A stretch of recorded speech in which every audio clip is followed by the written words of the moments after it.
नमस्कार, सवाल इंडिया का मैं आपका बहुत बहुत स्वागत है। मेरा नाम है अंकित त्यागी। इस वक्त आप एनडीटीवी इंडिया के साथ हैं। इस वक्त की बड़ी खबर इंडिया अलायंस के लिए कम से कम बड़े दिनों बाद की खींचतान के बाद एक अच्छी खबर आ रही है।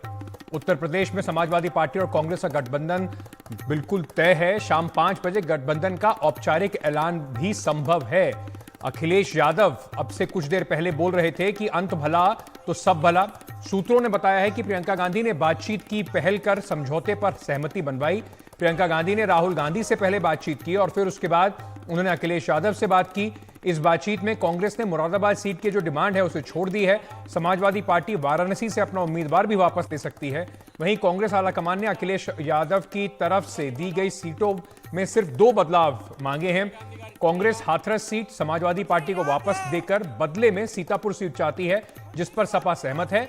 वहीं दूसरी ओर बुलंदशहर या मथुरा सीट को देकर समाजवादी पार्टी से कांग्रेस श्रावस्ती सीट की बात कर रही है। इसके ऊपर अभी बातचीत जारी है, इस पर सोच विचार हो रहा है और उम्मीद यही है कि ये जो अलायंस है ये आज शाम तक तय हो जाएगा। इतने दिनों से जो लगातार कहीं ना कहीं एक छदम युद्ध जो चल रहा था, अखिलेश यादव और समाजवादी पार्टी लगातार प्रेशर बढ़ा रहे थे। कांग्रेस के सारे घटक दल उन पर आरोप लगा रहे हैं कि कांग्रेस बहुत धीरे धीरे काम कर रही है। सारा ध्यान राहुल गांधी की भारत जोड़ो न्याय यात्रा में है। सीट शेयरिंग पर बात नहीं हो रही है और इसको देखते हुए कम से कम एक बड़ी गुत्थी सुलझती दिखाई पड़ रही है कांग्रेस के लिए और इंडिया अलायंस के लिए।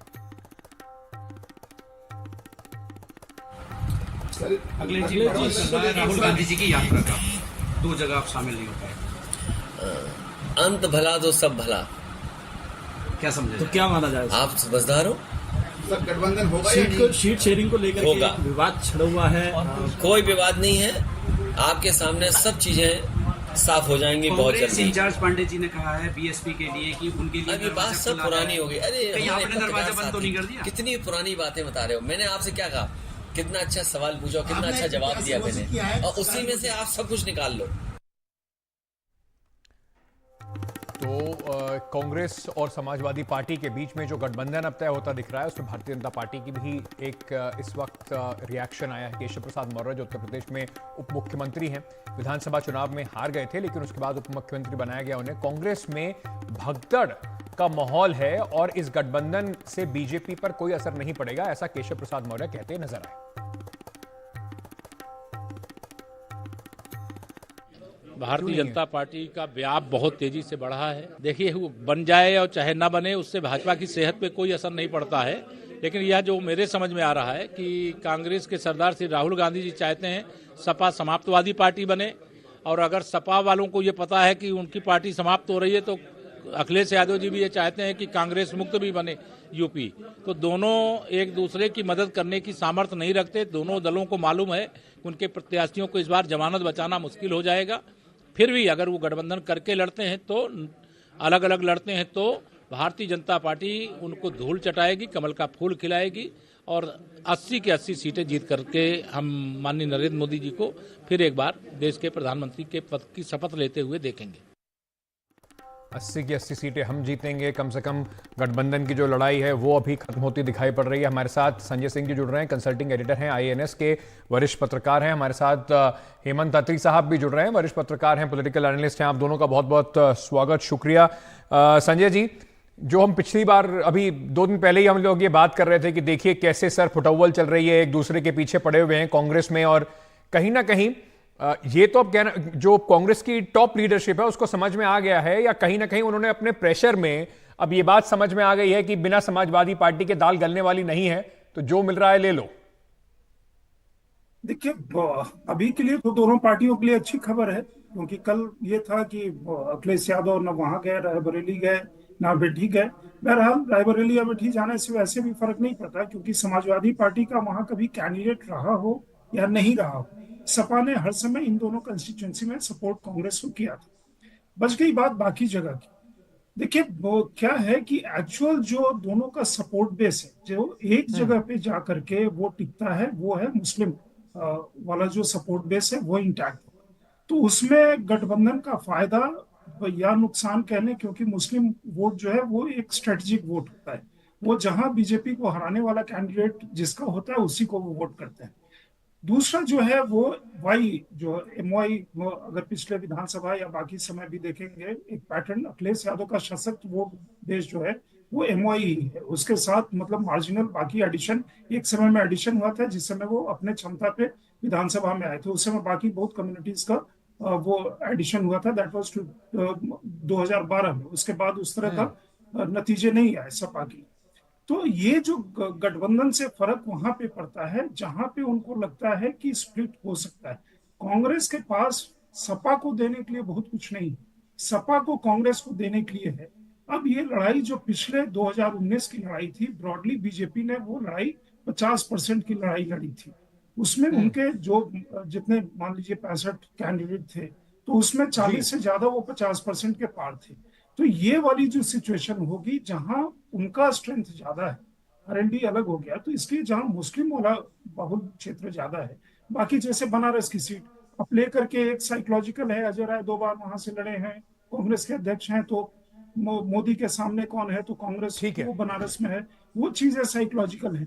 एक्चुअली इसका ग्राउंड पे इम्पैक्ट कितना होगा ये थोड़ा सा, क्योंकि कार्यकर्ताओं या सपोर्ट बेस, क्या सचमुच सपोर्ट बेस उतना ट्रांसफर होता है कि दोनों को 50% के पार लेकर के जाता है, वो सोचनीय विषय है, सोचने का विषय है। लेकिन कम से कम जिस तरीके से 2014 में और उसके बाद देखा गया कि सभी पार्टियों ने अलग अलग चुनाव लड़ा था, उससे बीजेपी को बहुत जबरदस्त फायदा हुआ था। उसमें कम से कम एक अरिथमेटिक साइकोलॉजिकल तौर पर एक एडवांटेज जरूर मिलती है, वरना आप अलग अलग लड़ेंगे तो बीजेपी को सीधा फायदा होता दिखाई पड़ता है। हेमंत अत्री जी, जैसे संजय जी भी कह रहे हैं कि इसमें कांग्रेस को थोड़ा ज्यादा फायदा होता दिखाई पड़ रहा है। कांग्रेस के पास देने को उत्तर प्रदेश में क्या है? आपको लगता है कि राहुल गांधी की जो यात्रा वहां से निकल रही है और उसकी तरह अब ये गठबंधन भी कम से कम सुदृढ़ होता दिखाई पड़ रहा है, तो इस बार राम मंदिर की लहर, मोदी की लहर, जिस तरीके की बातें बीजेपी कर रही है 80 में से 80 की, तो क्या फाइट देने की स्थिति में होंगे? नहीं, देखिए अंकित जी, फाइट देने की स्थिति में होंगे नहीं होंगे वो तो अभी 2 महीने 2.5 महीने का समय है। लेकिन ये निश्चित तौर पे बात सही है संजय जी की, जो कुल मिला के जो लाभ होगा वो कांग्रेस पार्टी को ही होगा। कांग्रेस पार्टी का जो वोट शेयर है वो करीब करीब 8% के आसपास रहता है कहीं ना कहीं, और इस बार मायावती भी साथ में नहीं है। लेकिन मेरी जो सबसे बड़ी जो चीज वो है कि कांग्रेस पार्टी किस आधार पर 17 लोकसभा की सीटें यूपी में ले रही है, उनका स्ट्राइक रेट क्या है। तो उत्तर प्रदेश में कहीं ना कहीं अखिलेश चूंकि अकेले पड़ते हुए दिखाई दे रहे थे, और भारतीय जनता पार्टी का खासतौर पर जो राम मंदिर के बाद की जो स्थिति है खासतौर पर उत्तर प्रदेश में, उससे कहीं ना कहीं कांग्रेस में और इसमें समाजवादी पार्टी दोनों में चिंता की लहर थी। और फाइनली जब ये टाई अप हुआ है तो ये हाईएस्ट लेवल पे ही हुआ है। आज सुबह प्रियंका ने बात की, उसके बाद राहुल की, प्रियंका की दोबारा बात हुई, और तब जाके ये सीट शेयरिंग क्लोज हो रहा है। लेकिन निश्चित तौर पे इसमें लाभ कांग्रेस को ही है अगर कोई है। पिछली बार आपको ध्यान होगा कि पूरे यूपी में जो तीनों पार्टियां इकट्ठी थी, उसके बाद राहुल गांधी खुद भी चुनाव हार गए थे अमेठी से, और अकेली सीट जो आई थी वो रायबरेली में सोनिया गांधी की आई थी। अब सोनिया जी खुद राज्यसभा में चली गई है। तो एक ये यक्ष प्रश्न ये है कि प्रियंका गांधी का रोल वहां पर बढ़ने वाला है, वो रायबरेली में चुनाव लड़ेंगी सोनिया जी की जगह पे, और राहुल अमेठी में लड़ेंगे नहीं, ये भी अभी देखा जाना है। तो कुल मिलाकर के जो ये सीट शेयरिंग हुई है, कांग्रेस पार्टी की सबसे बड़ी दिक्कत यही है, चाहे वो बिहार हो, चाहे वो अपने वेस्ट बंगाल हो। बिहार में तो चूंकि तेजस्वी है, वो समझते हैं तो वो सीटें दे देते हैं उनको। ममता बनर्जी ने उनको क्या कहा कि 3 से ऊपर सीट नहीं देंगे सर। लेकिन हेमंत जी, ये जो आप कह 11 रहे हैं, सीटें अगर देने की ये बात करें। इस बात को भी मान भी लिया जाए, आप ठीक कह रहे हैं, कांग्रेस का स्ट्राइक रेट क्या है, कांग्रेस क्या लेकर आ रही है, लेकिन अखिलेश यादव भी तो ऐसा नहीं है ना कि 80 पे 80 सीटों पर उनके पास इतने मजबूत कैंडिडेट हैं कि वो दे दें। ये जो 17 सीटें बड़ी हैं 12 से, वो इसलिए भी बड़ी हैं कि RLD भी अब गठबंधन से बाहर है। तो ऐसे भी तो नहीं कह सकते कि अखिलेश यादव के पास भी इतना मजबूत इस वक्त जमीन पर उनकी पकड़ है कि 80 की 80 सीटों पर एक जबरदस्त कैंडिडेट वो खड़ा कर सकते। नहीं अंकित जी, यहाँ पे प्रॉब्लम दूसरी है इन दोनों पार्टियों के बीच। जो पिछला ट्रैक रिकॉर्ड देखेंगे आप 14 का या 19 का, इनकी स्थिति वो है कि तुम्हें कोई और नहीं और हमें कोई ठोर नहीं। अब समाजवादी पार्टी जाए भी तो कहां जाए, कांग्रेस ही रहती है ले देके, मायावती तो आएंगी नहीं। वही कांग्रेस का हाल है, मायावती नहीं आ रही तो चलो समाजवादी पार्टी के साथ ही कर लीजिए। दोनों के पास इस पूरे उसमें कांग्रेस को लाभ ज्यादा होगा, मनोवैज्ञानिक लाभ, जैसा संजय जी ने कहा। लेकिन कुल मिला के जो यूपी का अर्थमेटिक है, उसमें सबसे इंपॉर्टेंट प्ले होने वाला है वो राम मंदिर का क्या इंपैक्ट ग्रास रूट पे है। और उसमें निश्चित तौर पे आज की तारीख में जो बढ़त है, मनोवैज्ञानिक बढ़त, वो आज की तारीख में भारतीय जनता पार्टी के पास है। तो संजय जी, क्या अगर इतना ही आसान चीजें अगर दिखाई पड़ रही हैं और राम मंदिर का ही मुद्दा सबसे बड़ा मुद्दा होगा, तो क्या यह मान लिया जाए कि इस बार चुनाव होने से पहले ही सबको नतीजे पता है? आप कह सकते हैं अंकित, आई एम अफ्रेड, लेकिन इसमें हाँ ही बोलना होगा, ना बोलने की गुंजाइश नहीं। लेकिन देखिए, चुनाव जब भी होता है, चुनाव एक आपको ब्रॉड नतीजे पता है कि किस डायरेक्शन में जाएगा। लेकिन चुनाव जब होता है तो चुनाव को स्पाइस अप जो कहते हैं ना, ये गठबंधन होने से, जैसे आज उनके कार्यकर्ताओं में, उनके वर्कर्स में या कहीं भी एक टॉकिंग टर्म आता है, स्पाइस अप होता है, सामने वाले को और मजबूती से अपना जो भी आंकड़े हैं वो लगाने पड़ते हैं। इस समय में वस्तु स्थिति ये है कि वहां सही में देखिए, सपा के 5 थे पहले, उसके पहले 5 थे, कांग्रेस 2 से 1 पे आई विधानसभा में और उनकी बुरी हालत हो गई। लेकिन जब ये कॉम्बिनेशन इस तरह का आता है तो इलेक्शन थोड़ा सा स्पाइस अप होता है। इलेक्टोरेट जो वोटर है, सपोर्ट बेस है, क्योंकि जिस समय पॉलिटिकल पार्टी बहुत सारे समय में चुनाव में जाती है, आपने जो सवाल किया, क्या सपा के पास 80 के 80 कैंडिडेट पैसे हैं? नहीं है। सपा, आप देख लीजिए ना, पिछले बार मायावती के साथ, मतलब उन्होंने यहां तक किया कि मायावती को अपने घर बुला करके लाए और पूरा परिवार मायावती का सम्मान किया, और मायावती की 0 से 10 हो गई, अखिलेश यादव की 5 की 5 रह गई। सपा हर समय गठबंधन से स्वयं का नुकसान सही है, पूरा देख लीजिए। आरएलडी का एग्जाम्पल आपके सामने है विधानसभा में, कांग्रेस के साथ गठबंधन किया, वहां दूसरे को थोड़ा फायदा जरूर हुआ है उसके साथ।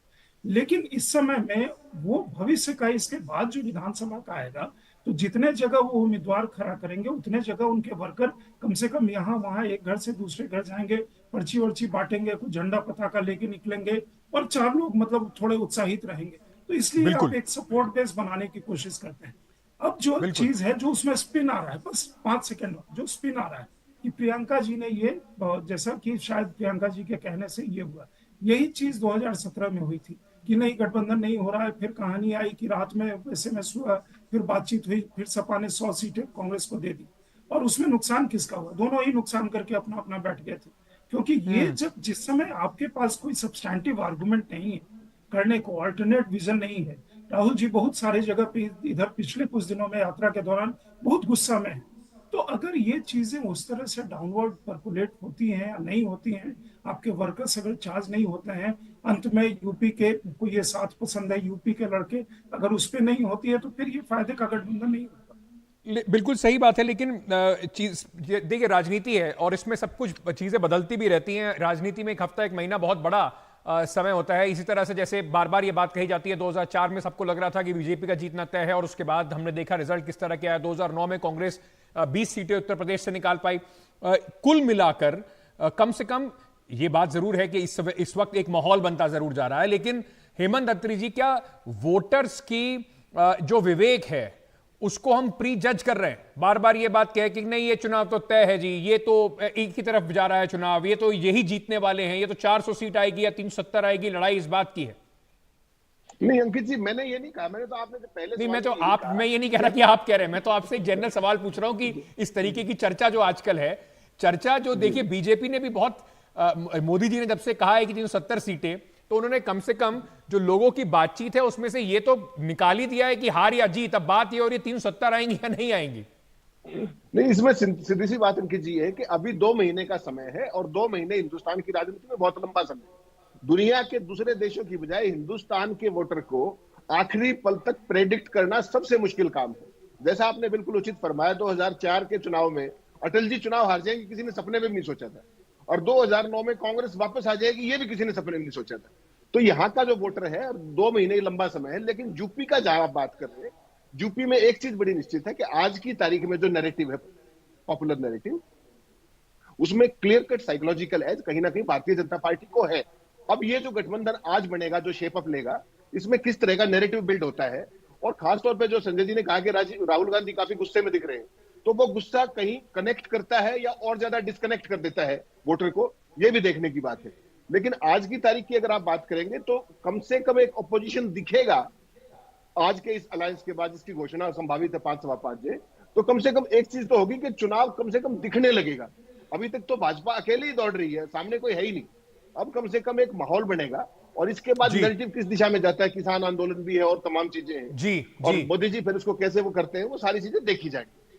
2 months is a long time in Indian politics. बिल्कुल। संजय जी, अंत में संक्षेप में बताइएगा, क्योंकि अब थोड़ा सा जरा बीजेपी की स्ट्रेंथ पे तो हम लोग हमेशा ही बात करते हैं, लेकिन जो इंडिया अलायंस में, जैसे नीतीश कुमार बाहर चले गए, ममता से वहां अलायंस नहीं हो पाया, कम से कम ये जो खबर आई है, इससे आपको लगता है कि इंडिया अलायंस के आगे अब क्या फर्क पड़ेगा? क्या कांग्रेस के जो बाकी जगह पर पेच हैं या और घटक दल हैं, वो भी जल्दी से जल्दी अपना उम्मीद करेंगे कि सीट शेयरिंग फाइनल हो जाए? देखिए, पहले तो उसके लिए जरूरी है कि कांग्रेस के अंदर ही मामला ठीक हो जाए, क्योंकि यहाँ से निकल करके मतलब कुछ दिन के ब्रेक के बाद राहुल जी वेस्टर्न यूपी जाएंगे और फिर उसके बाद मध्य प्रदेश जाना है। तो मध्य प्रदेश में कमलनाथ की स्थिति तो साफ हो जाए, उसके बाद बाकी चीजें होंगी। फिर उनको विदेश जाना है इस चुनाव के बीच में, मतलब कैम्ब्रिज में जाकर के कुछ करने वाले हैं, 1 हफ्ते के लिए वो विदेश चले जाएंगे। तो मतलब जो ऑपोजिशन की बात होती है ना, मुख्य नेता जो है उसका ध्यान जहां रहना चाहिए, उसके अलावा बाकी बहुत सारी जगहों पे, और पूरी पार्टी जो है वो राहुल जी की तरफ देखती है। तो इसलिए आज कम से कम एक अच्छी खबर है कि जहां सारी बुरी खबरें आ रही थी, उल्टी खबर आ रही थी, तो थोड़ा स्पाइस अप होता है, थोड़ा छोका लगता है। वो बिल्कुल मतलब पानी वाली जो दाल है वो दाल थोड़ा ठीक हो गई कि चलो चलो ठीक है, कुछ उसमें चौंका लगा। अब वो तड़का किस तरह का होता है, कहाँ जाता है, वो मतलब आगे वो पता चलेगा। लेकिन ये जरूर तय बात है कि बहुत सारी जो उल्टी चीजें हो रही थी, कल कांग्रेस के और जब सपा के प्रवक्ता आमने सामने बैठते थे उस समय भी वो उल्टी बातें होने लगती थी। एक समय के बाद आपका बिल्कुल वो परसेंटेज क्या है, तो वहां कम से कम एक ठहराव, एक विराम, कुछ नहीं था वहां कुछ देखने के लिए। और ये जो आप कह रहे थे कि भाई जो आपका कमांडर इन चीफ है उसका फोकस कहाँ है चुनाव से पहले, ये एक बहुत जरूरी बात होगी। बार बार कई राजनीतिक विश्लेषक ये कह चुके हैं कि शायद भारत जोड़ो न्याय यात्रा को छोड़कर दिल्ली में ये सीट शेयरिंग का मसला राहुल गांधी को सुलझाना पड़ेगा। अगर उन्हीं को फोन करके ये सब बातें तय करनी होती हैं तो राहुल गांधी न्याय यात्रा से ज्यादा कारगर कांग्रेस के लिए ये सब मसले सुलझाते हुए ज्यादा नजर आएंगे। पर ये कांग्रेस के विवेक पर छोड़ देते हैं। आप दोनों मेहमानों का हमारे साथ जुड़ने के लिए बहुत बहुत शुक्रिया, धन्यवाद।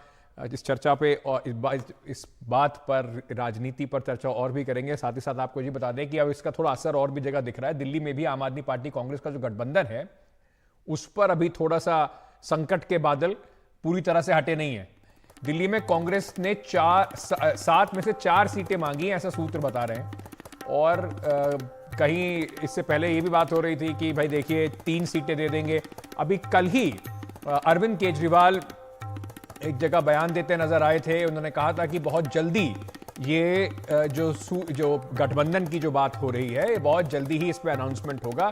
चीजें बातचीत चल रही है। शरद हमारे सहयोगी इस वक्त हमारे साथ जुड़ रहे हैं। शरद, 3 सीटों की बात हो रही थी, 4 हो गई। अब फिर से क्या कहीं पेच फंसता नजर आ रहा है? कल अरविंद केजरीवाल कह रहे थे कि बात बनती दिख रही है। देखिए, होता यही है कि जब नेगोशिएशन होती है तो उसमें कई बार बात बिगड़ते बिगड़ते बन भी जाती है और बनते बनते बिगड़ भी जाती है। कल वाला जिस बयान के आप जिक्र कर रहे हैं उसमें हमने अरविंद केजरीवाल से पूछा था कि क्या अलायंस होगा, कैसे होगा, तो उन्होंने कहा था पंजाब के अलावा हर जगह की जो बातचीत है वो चल रही है और बहुत जल्द अनाउंस करेंगे। तो माना जा रहा था कि 1-2 दिन में ये अलायंस जो है घोषित हो सकता है, लेकिन ऐसा लगता है कुछ कहीं बात अटकी है और कुछ इतनी ज़्यादा अटकी है कि बात बाहर आई है। क्योंकि इससे पहले आपको याद होगा कि बैठक तो आम आदमी पार्टी की, कांग्रेस की जनवरी से चल रही है। 8 जनवरी को पहली बार सीट शेयरिंग के लिए औपचारिक बैठक हुई थी, लेकिन आम आदमी पार्टी के नेता, कांग्रेस के नेता इस बारे में कुछ नहीं बोल रहे थे, क्योंकि उनका ये कहना था कि बातचीत अच्छी चल रही है और अगर मीडिया में आएगी तो बातचीत बिगड़ सकती है। फिर दूसरी बैठक भी हुई, दूसरी बैठक से भी कुछ निकल के नहीं आया। लेकिन अब ये निकल के आ रहा है कि कांग्रेस ने 4 सीट मांग ली हैं और आम आदमी पार्टी दिल्ली में 4 सीट देने के लिए कांग्रेस को तैयार नहीं है।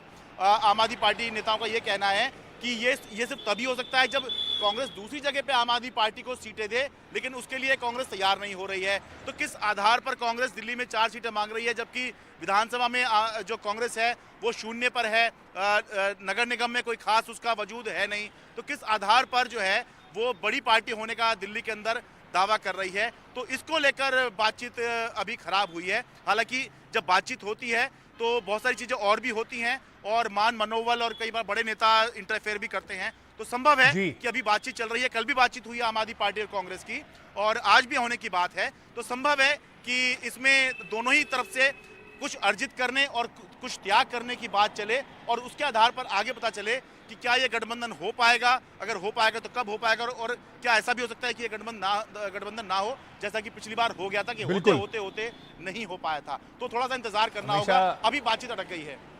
हमेशा शरद जैसे कहते हैं कि दिल्ली का रास्ता उत्तर प्रदेश से होता है, जो भी सिंहासन पे बैठेगा उत्तर प्रदेश का रास्ता तो साफ हुआ है गठबंधन के लिए, दिल्ली के रोड़े कब साफ होंगे ये अब देखना बाकी है। बहुत बहुत शुक्रिया शरद हमारे साथ जुड़ने के लिए और ये जानकारी हमारे दर्शकों तक लाने के लिए। एक छोटा सा ब्रेक लेके वापस आ रहे हैं और उसके बाद किसानों का जो पूरा इस वक्त आंदोलन चल रहा है उस पर चर्चा करेंगे।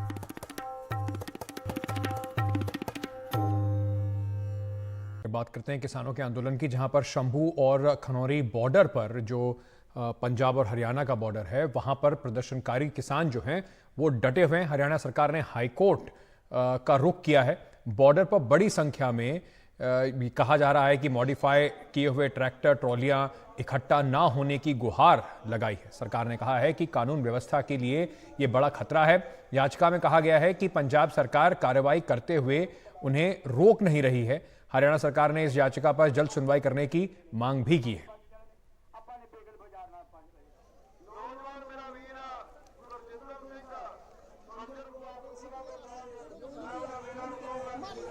वहीं शंभू बॉर्डर पर प्रदर्शनकारी जो किसान हैं वो जमे हुए हैं। उन्हें रोकने के लिए आंसू गैस के गोले एक बार फिर से बड़ी संख्या में वहां छोड़े गए। दूसरी तरफ सरकार ने 5वें दौर की बातचीत के लिए न्योता दिया है। अर्जुन मुंडा ने कहा है कि वो एमएसपी की मांग, क्रॉप डाइवर्सिफिकेशन, पराली का विषय, एफआईआर पर बातचीत करने के लिए तैयार है। कृषि मंत्री के प्रस्ताव पर प्रदर्शनकारी किसानों के नेताओं ने चर्चा जो है वो अभी चल रही है। इस बीच शंभू बॉर्डर पर पुलिस की कार्रवाई से बचने के लिए किसान जो हैं वो पूरे तरीके से कोशिश कर रहे हैं अपने आप को बचाकर। जो पूरा आंसू गैस का लगातार उनके ऊपर गोले छोड़े जा रहे हैं उससे बचने की कोशिश किसान लगातार कर रहे हैं। मेरे सहयोगी मोहम्मद गजाली इस वक्त हमारे साथ जुड़ रहे हैं और हमारे साथ ये जो शंभू बॉर्डर है वहां से रवीश भी जुड़ रहे हैं। रवीश, सबसे पहले मैं आपके पास आना चाहता हूं स्थिति समझने के लिए, जमीन पर हो क्या रहा है। एक तरफ बातचीत की पेशकश है, किसानों का उस पर रुख क्या है और अभी वहां पर क्या हो रहा है जब सुबह से टीयर गैस शेलिंग चल रही है?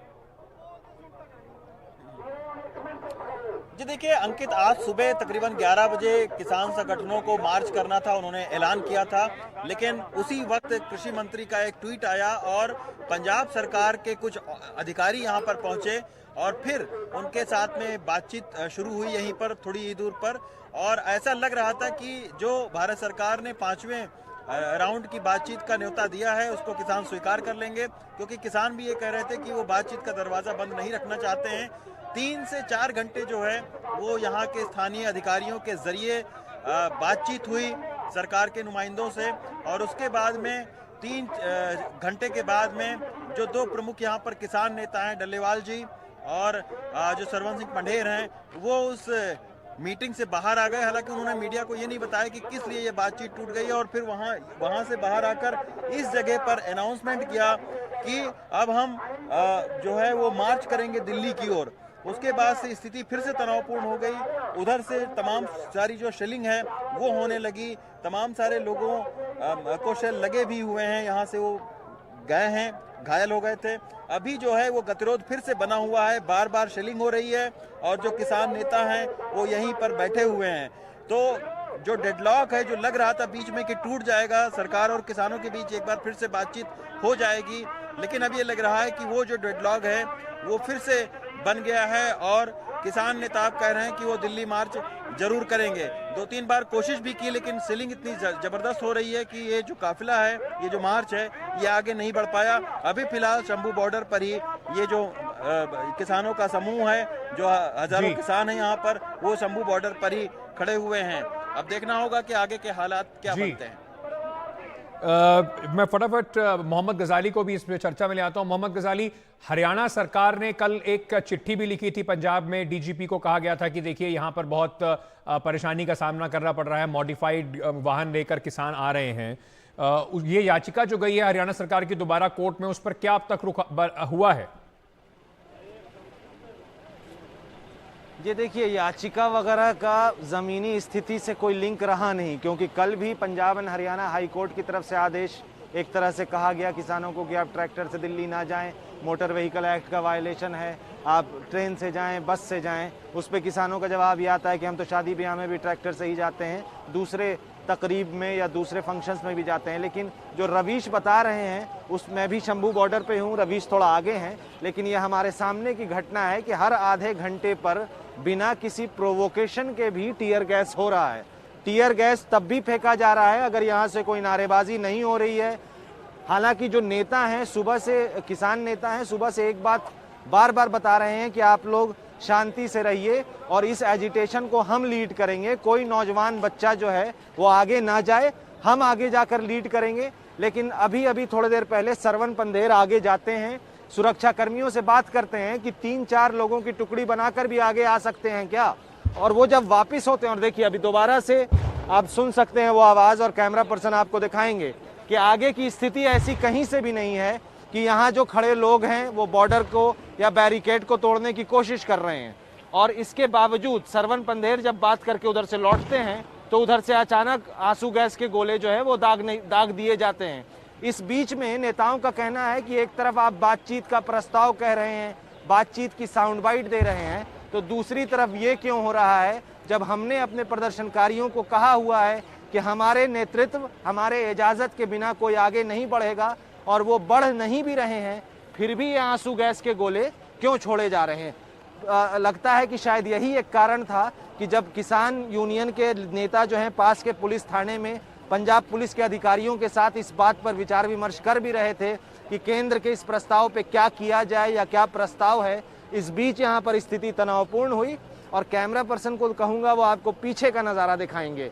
ये पोकलेन मशीन कही जाती है जिसके बारे में अभी आप जिक्र कर रहे थे। ये सुबह से यहाँ पर नज़र नहीं आ रही थी क्योंकि किसान नेता जो हैं सुबह से बार बार सभी लोगों को कह रहे थे शांति बनाए रखें, लेकिन पिछले 1-2 घंटे में कई बार आंसू गैस के गोले छोड़े गए हैं। और कई बार आंसू गैस के गोले बिल्कुल जहां पर हम खड़े हैं, जहां पर हमारे कैमरा पर्सन खड़े हैं, बिल्कुल हमारे सर के ऊपर ड्रोन के जरिए आंसू गैस के गोले छोड़े जा रहे हैं। तो इस बीच में अब ये समझ नहीं आता कि कहां पर या किस तरह से किसान नेता बातचीत के लिए आगे तैयार होते हैं, क्योंकि दिल्ली जाने की बात वो कह चुके हैं।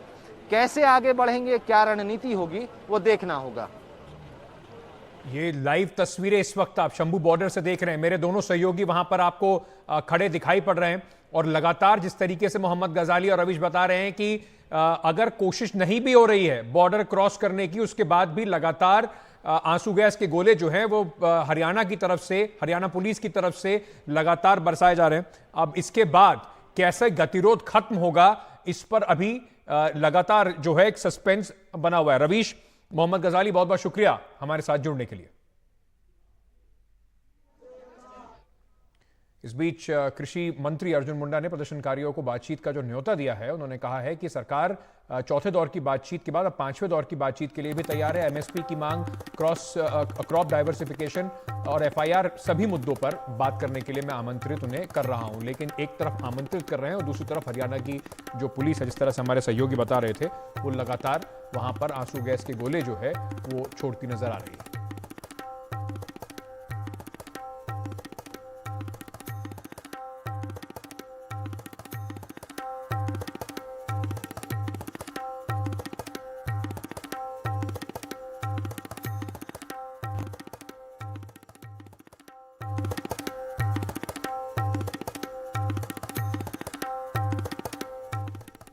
चलिए, जाने से पहले आपको याद दिला दें, शाम को 5 बजे ये सभी जो अभिभावक हैं, माता पिता हैं, उनके लिए एक बड़ा विषय ज़रूर होगा कि बिना बस्ते के क्लास जो है, बस्तों का जो वज़न है वो हल्का हो। ये होना चाहिए, नहीं होना चाहिए, इस पर कई बार चर्चा वैसे भी हो चुकी है। अब स्कूल में दोबारा से इस बात की चर्चा हो रही है, छोटे बच्चों को किस तरह से भारी भारी बस्ते लेके जाने पड़ते हैं। आप अपना सुझाव हमें दे सकते हैं।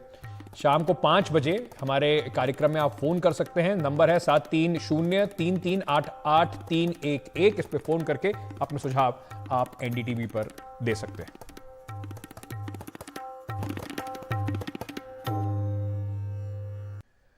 वहीं संदेश खाली की घटना को लेकर बीजेपी ने पश्चिम बंगाल सरकार को घेरना शुरू कर दिया। बीजेपी नेता रविशंकर प्रसाद ने सीधे सीधे ममता बनर्जी और टीएमसी पर निशाना साधा।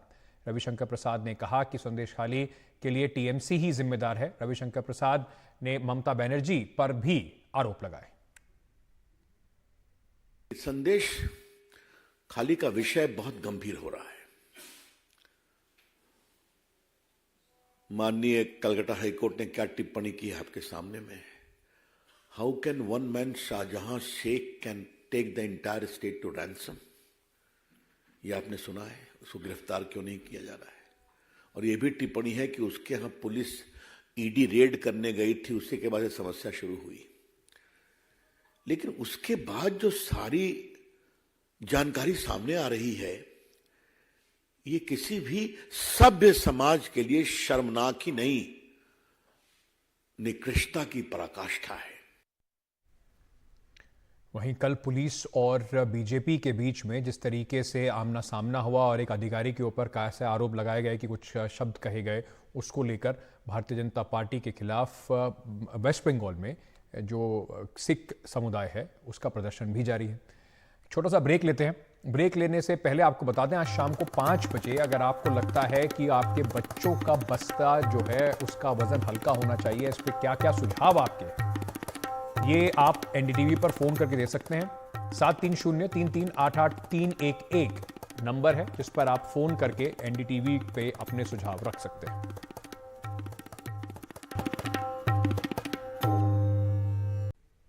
देश के दिग्गज न्यायविदों में एक फाली एस नारिमन का निधन हो गया। वो 95 साल के थे। उन्होंने कानून की पढ़ाई गवर्नमेंट लॉ कॉलेज मुंबई से की थी। बॉम्बे हाई कोर्ट से अपना करियर शुरू किया और इंदिरा गांधी सरकार में उन्हें एडिशनल सॉलिसिटर जनरल भी बनाया गया। नारिमन का जन्म 10 जनवरी 1929 में हुआ था। 1991 में 2010 तक वो बार काउंसिल के अध्यक्ष भी रहे। 1991 में उन्होंने पद्म भूषण से सम्मानित किया गया। 2007 में उन्हें दूसरा सबसे बड़ा सम्मान पद्म विभूषण भी मिला। फाली सैम नरिमन ऐसे वकील थे जिनका नाम सुप्रीम कोर्ट से लेकर इंटरनेशनल कोर्ट ऑफ जस्टिस तक मशहूर था। अपने विद्रोही स्वभाव के लिए वो जाने जाते थे। इंदिरा गांधी सरकार ने उन्हें 1972 में एडिशनल सॉलिसिटर जनरल बनाया था और उसके बाद इमरजेंसी के एक दौरान उन्होंने इस पद से इस्तीफा दे दिया था।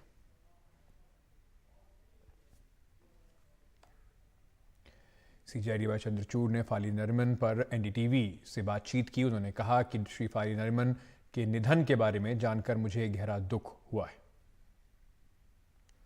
साथ ही साथ सीजेआई ने कहा कि अपने विचारों की अभिव्यक्ति में निडर होकर अपनी स्पष्टता के साथ लिखा और बोला। उन्होंने वकीलों और न्यायाधीशों की एक पीढ़ी का मार्गदर्शन किया। सबसे बढ़कर वे हमेशा एक दयालु और स्नेही पिता तुल्य थे। हमारे युग के एक महान बुद्धिजीवी का दुखद निधन हुआ है।